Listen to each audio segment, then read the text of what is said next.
33مین ساڵیادی کیمیابارانی باریسان و شێخوەسانی خۆشناوەتی سەربەرزە.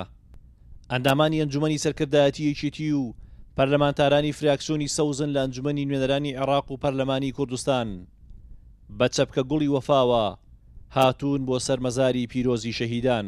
ئێمە شاندێکی ئەنجومەنی سەرکردایەتی یەکێتی نیشتیمانی کوردستان هاتین بۆ ئەوەی هەم لەلایەک تاجەگوڵینە لەسەر گوڵکۆی پیرۆزی شەهیدان دابنین و لەلایەکی تریش سەری ڕێز و نەوازش دابنوێنین بۆ گیانی بەرزەفڕی ئەو شەهیدە قارەمانانەمان کە یەکەم جار حکومەتی ڕەفتار فاشستی بەغداد چەکی کیمیایی قەدەغەکراوی نێودەوڵەتی لەسەر خەڵکی بەشەرەفی بالیسان و شێخوەسانان و دۆڵی خۆشناوەتی تاقی کردەوە. دوا بە دوای ئەوە سەرجەم ناوچەکانی کوردستانی گرتەوە و لە ساڵوەگەڕی ئەو یادە خەمناک و کارە سادبارە ئەنفالی قۆناغ بە قۆناغی میلەتەکەشمانی دەست پێ کرد کە بە سەدان هەزار کەس شوێن بزرکردین، بە زیاتر لە 5,000 لادەی خاپور کردین. خۆمان بە قەرزاری خەڵکی ئەم مانتقەیە دەزانین و هەموو ناوچەکانی تریش کە قوربانیانی ڕژێمە داپڵەسەنەرەکانی یەک لە دوایەکەکانی عێراق بووە. بۆیە لێرەوە داواکاریەکمان هەیە لە حکومەتی هەرێمی کوردستان و داواکاریەکیشمان هەیە وەکو لە ڕێیکاری پەرلەمانی خۆمانەوانی کە متابعەکەین لە حکومەتی فدرال.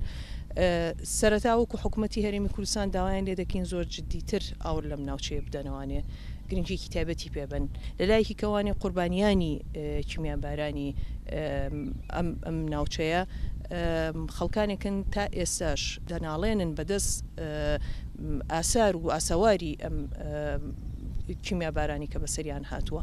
لەبەرەوە پێویستیان بەوەیە کە لە ڕووی تەندروستیەوانێ باشتر حکومەت ئاوەڕیان لێ بداتەوانێ. خۆشناوەتی سەربەرز باریسان و شێخوەسانی زامدار بەچەکی کیمیایی ڕژێمی بەعەز هێشتا زۆر کاری تری گرنگی پێویستە. ئەم دەڤەرە سەرکەشە لە ڕووی خزمەتگوزاریەوە پێویستی بە هەنگاوی گەورە و خێرا هەیە.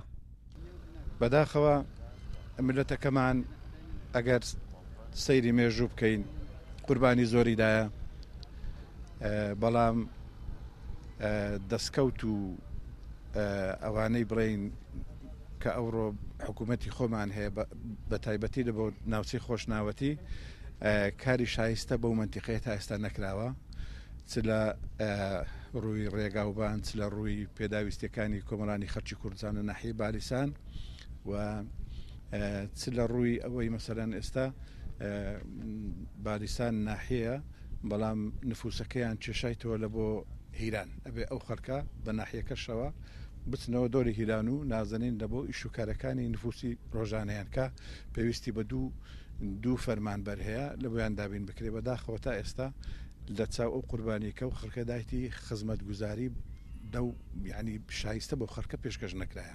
ئەوڕۆ 33 ساڵ تێپەڕێ بەسەر کیمیابارانکردنی دۆڵی باریسان.